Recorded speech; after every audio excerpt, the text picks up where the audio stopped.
விருதுநகர் மாவட்டம் கிருஷ்ணன் கோவிலில் கல்வி பணியில் கடந்த 34 ஆண்டுகளாக சிறப்பாக சேவையாற்றி வரும் VPMM கல்வி நிறுவனங்கள், கலை மற்றும் அறிவியல் கல்லூரி, பொறியியல் கல்லூரி, நர்சிங் கல்லூரி, கல்வியியல் கல்லூரி உள்ளிட்ட பல்வேறு கல்வி நிறுவனங்கள் ஒரே வளாகத்தில். சட்டப்பேரவையில் இப்ப நடக்கக்கூடிய வாத பிரதிவாதங்கள் இதெல்லாம் நீங்க எப்படி பாக்குறீங்க? வாதங்கள், அதாவது இது சட்டமன்ற மூத்த பத்திரிகையாளராக நீங்க சட்டசபையை ரொம்ப நுட்பமா பார்த்தவங்க, அதனால கேட்க.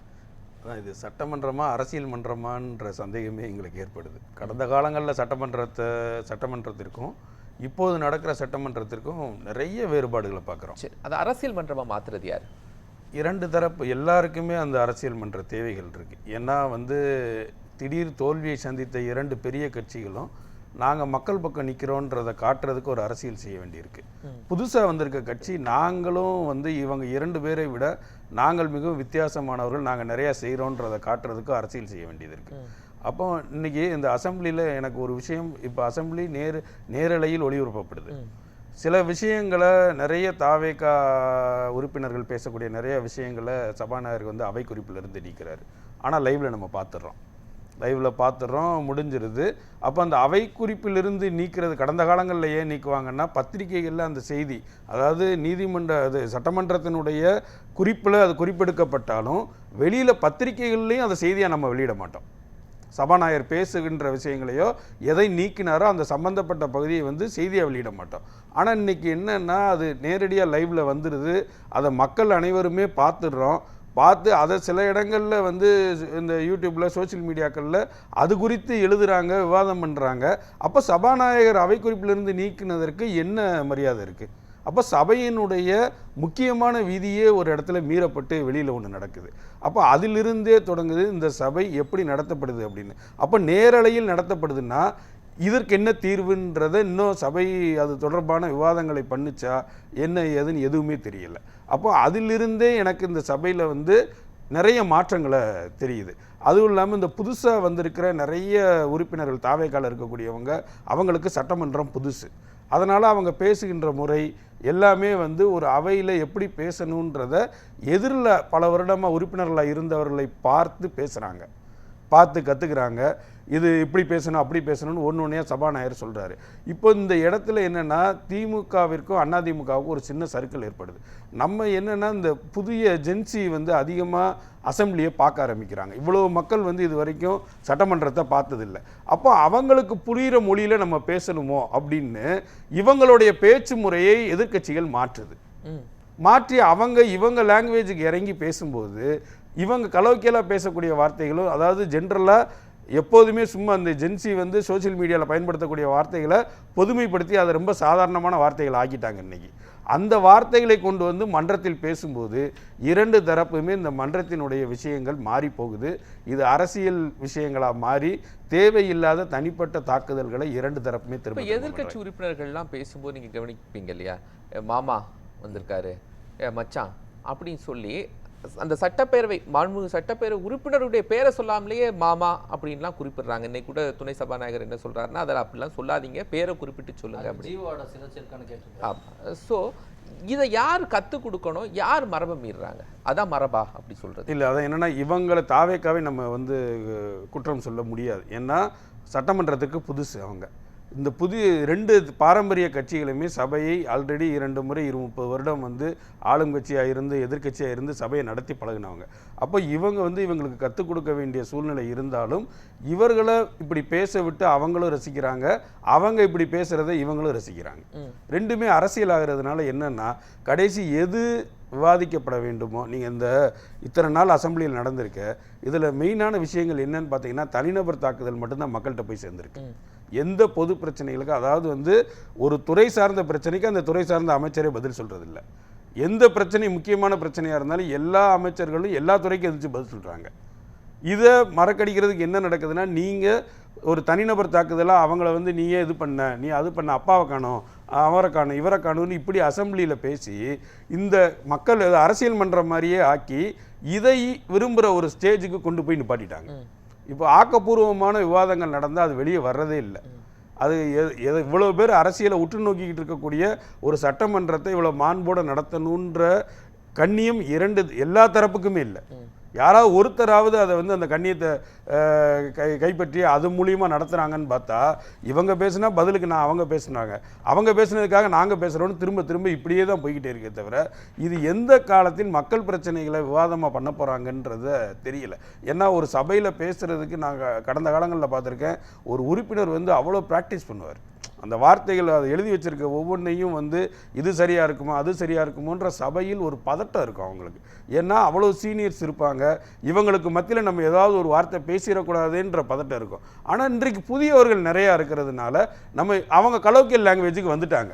மன்றத்துக்குன்னு இருந்த ஒரு இலக்கிய தமிழ்லேருந்து கலோக்கியல் லாங்குவேஜுக்கு இன்றைக்கி மன்றம் மாறிடுச்சு.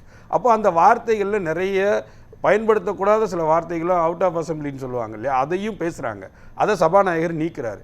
அப்போ இதை திரும்பவும் மறுபடி வந்து இந்த சபைக்குள்ள எப்படி நடந்துக்கணுன்ற பயிற்சியை இங்கே இருக்கிற எம்எல்ஏக்களுக்கு திரும்ப கொடுக்கணுமோன்றது இது. இப்போ முதலமைச்சர் சொல்கிறார்ல, கோப்புகளை திறக்க வைத்து விடாதீர்கள் அப்படின்னு, இது எந்த ஆஸ்பெக்ட்ஸில் அவர் சொல்கிறாரு? இல்லை, என்னன்னா எனக்கு இந்த ஊழல் வழக்குகளை பொறுத்த வரைக்கும் இது எந்த ஆட்சியில் கடந்த 2 ஆட்சியிலையுமே யாருமே வந்து தண்டிக்கப்பட்டு அதனால் ஒரு அரசியல் கட்சி மிகப்பெரிய தண்டனைக்கு உள்ளாச்சின்னு எதையுமே சொல்ல முடியாது.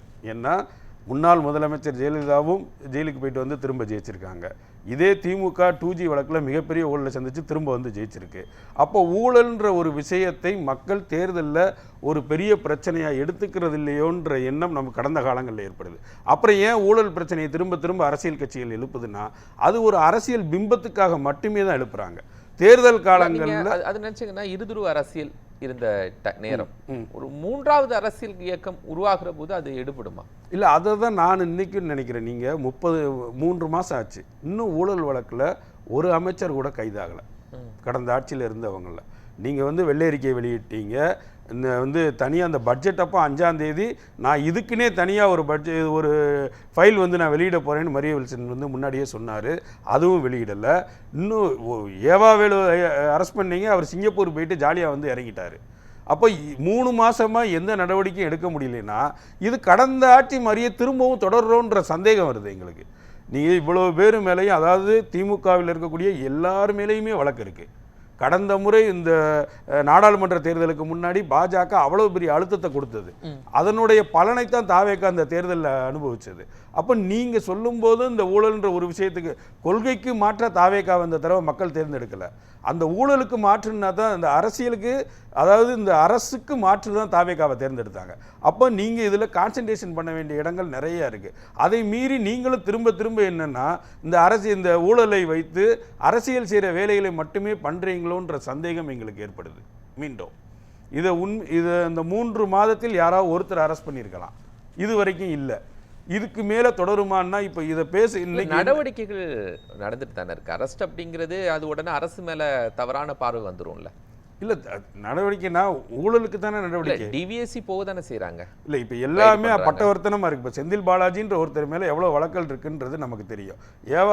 ஏவாவேலு சம்மந்தப்பட்ட விஷயத்துலையும் இதில் எல்லாமே என்ன பிரச்சனைனா இது எல்லாமே அரசியல்வாதிகளை மட்டுமே நம்ம குற்றம் சொல்லிட்டு இருக்கோம். இதுக்குள்ளே எல்லா அரசு அதிகாரிகளும் இருக்காங்க. இப்போ செந்தில் பாலாஜி வழக்கில் விசாகன் இருக்காரு, ஏவாவேலு வழக்கில் 9 அதிகாரிகள் இருக்காங்க. இப்படி எல்லா பீரோகரன்சியோடைய ஊழல்களும் அதுக்குள்ள. உச்ச நீதிமன்றத்தில் போய் எங்களை விசாரிக்க கூடாது அப்படின்னு வாங்கின தடையெல்லாம் இந்த கவர்மெண்ட் அதை ரிலாக்ஸ் பண்ணிட்டாங்கல்ல, அதை ரிட்டர்ன் வாங்கிட்டாங்கல்ல. அதுக்கு பிறகு தானே விசாகன் மேல எல்லாம் எஃப்ஐஆர் ஃபைல் பண்ணப்படுது. அதான் அந்த முயற்சிகள் இந்த அரசாங்கம் தொடங்கிட்டு தானே இருக்கு. இன்னும் வேகப்படுத்தணும்னு சொல்றேன். இந்த பேச்சுன்றது இன்றைக்கு நீங்க 3 ஃபைலை ஓபன் பண்ணுவீங்கன்னு சொல்றீங்க இல்லையா, அதை சொல்ல வேண்டாம், செய்யுங்க. நீங்க எந்த இடத்துல இதை ஓபன் பண்றீங்கன்னா உங்களை அவர்கள் வந்து பழிச்சு பேசும்போது நீங்க அவர்கள் மேல குற்றம் சாட்டும் போதும் உங்கள்கிட்ட ஆதாரம் இருக்கான்னு கேட்டால் அதுக்கு பதில் நீங்கள் உண்மையான அரெஸ்ட்டோ இல்லை அவர்கள் மீதான நடவடிக்கையில் தான் அதுக்கு பதிலாக இருக்கணும். பேச்சு பதிலாக இருந்துட்டா எங்களுக்கு என்னமோ கடந்த காலத்தில் மாதிரி எதுவும் கடந்து போயிருமோன்ற எண்ணம் ஏற்படுது. திரும்ப திரும்ப பேசுறது, அவர்கள் பேசுகின்ற ஒரு விஷயத்துக்கு ஒவ்வொரு விஷயத்துக்கும் கவுண்டர் கொடுக்குறாங்க. திமுக இருந்துச்சு கவுண்டர் கொடுக்கும்போது இந்த விஷயத்தில் நீங்கள் ஆல்ரெடி இதைத்தானே பண்ணியிருக்கீங்க அப்படின்னு தாவேகா சொன்னால் உங்கள்கிட்ட ஆதாரம் இருக்கான்னு கேட்குறாங்க. அப்போ நீங்கள் சம்பந்தப்பட்ட எல்லாத்துலேயுமே இவ்வளோ குற்றச்சாட்டுகளை வைக்கிற நீங்கள் இந்த விஷயத்துல எல்லாம் முழுமையான நடவடிக்கையை மேற்கொள்ளணும். தொடர்ந்து பேசுறது ஒரு சந்தேகத்தை ஏற்படுத்துதுன்னு நான் சொல்கிறேன். அதாவது எனக்கு இந்த ஊழல் வழக்குகள் திரும்ப திரும்ப சலிப்பை தான் ஏற்படுத்துது. என்னென்னா ஒரு மாற்று அரசியல் அது வந்து செயலில் இருக்கணுமே தவிர வார்த்தைகளில் திரும்ப திரும்ப பேசுகிறதுன்றது என்னென்னா இது இப்போ திமுகவை இந்த அளவுக்கு நெருக்குனா அது கடைசி பாஜகவோட போய் சேரும். இப்போ ஏன்னா இந்த வழக்குகள் எல்லாமே ஈடிலையும் மத்தியிலையும் தான் இருக்குது. இப்போ இதை கொண்டு போய் இப்போ தாவேக்கா அப்படி ஒரு அரசியல் சூழலை உருவாக்குறதுக்காக இப்படி ஒரு விஷயத்தை உருவாக்குதான்ற ஒரு அரசியல் பார்வை நமக்கு தேவைப்படுது. ஏன்னா இந்த இது வரைக்கும் எந்த ஊழல் வழக்குலையுமே திமுக வந்து பிடிபட்டதே கிடையாது. அதிமுகவில் இருக்கவர்கள் கூட பல பேர் தரப்பினர் வந்து பிடிபட்டு திரும்ப திமுக கூட போயிருக்காங்களே தவிர திமுகவினர் இது வரைக்கும் ஊழலில் மாட்டினதா விஷயங்களே கிடையாது. அப்படியே மாட்டினாலும் அதை ஒரு தேர்தலில் அந்த காலத்தில் இருக்க பிரச்சாரங்களாக இருக்குமே தவிர அதை தாண்டி அவர்கள் வந்து அதை ஜெயிச்சு தான் வந்திருக்காங்க. அதனால் இவ்வளவு நழுவுற மீனாக இருக்கக்கூடிய இந்த 2 திராவிட கட்சிகள்லையும் இந்த ஊழல்ன்ற ஒரு விஷயத்துக்குள்ளே தாவேக்காவால் அடைக்க முடியுமான்றது நானுமே மிகுந்த எதிர்பார்ப்போடு இருக்கக்கூடிய விஷயந்தான். அதில் இதை உண்மையிலே தாவேக்கா செஞ்சிருச்சுன்னா பாராட்டுக்குரிய விஷயங்கள் தான். நீங்கள் மற்ற விஷயங்களில் கூட நாங்கள் வந்து கவனத்தை விட்டுடுறோம். ஒரு அரசியல்ன்ற ஒன்று தொடர்ந்து அரசியலிருந்து ஊழல் பிரிக்க முடியாத ஒரு விஷயமாகி அது ஒரு பிரச்சனையே இல்லைன்னு மக்களுக்கு மறத்து போகிற அளவுக்கு ஆயிடுச்சு 50 வருஷமாக. இதை யார் மாற்ற போகிறாங்கன்ற எதிர்பார்ப்பு எங்களுக்கு இருக்குது. குறைந்தபட்சம் 30 அமைச்சர்கள் திமுகக்குள்ளே இருக்கக்கூடிய 30 அமைச்சர்கள் மேலே வழக்கு இருக்குது. யாரையாவது ஒருத்தரையாவது இது வரைக்கும் கைது 3 கோப்பில் எந்த டிபார்ட்மெண்ட் இருக்குன்னு தெரியும். எல்லா 3 கோப்பு இல்லை, 30 டிபார்ட்மெண்ட்டில் இருக்க 30 கோப்புலையுமே ஊழல் இருக்குது. ஊழல் இல்லாத இதையுமே இல்லை. அப்போ இது எல்லாத்தையும் நீங்கள் வந்து எந்த விதத்தில் கொண்டு போக போகிறீங்கன்ற எதிர்பார்ப்பு இருக்குது. ஆனால் தொடர்ந்து பேசிக்கிட்டே இருக்கிறத தவிர அந்த நிதியமைச்சர் சொன்னார், திரும்ப முதலமைச்சர் சொன்னார், அதுக்கு முன்னாடி தொட்டவங்களையும் விட மாட்டேன், இனிமேல் விட மாட்டேன்னு முதலமைச்சர் சொன்னார். அப்போது இது ஊழல் அந்த டிவிஎஸ்சிலையுமே வந்து சரியான அதிகாரிகள் இல்லாமல் அதிகாரிகள் மாற்றம் நடந்தது. அப்போ தொடர்ந்து அதிகாரிகள் மட்டத்திலையும் இந்த ஊழலை ஒழிக்கிறதுக்கு ஒரு சரியான ஒத்துழைப்பு இருக்குதான்றது இருக்குது. இதையெல்லாம் தாண்டி இந்த ஊழல் பேர்வழிகளை இந்த அரசு தண்டித்தால் வரவேற்கத்தக்கது. நன்றி.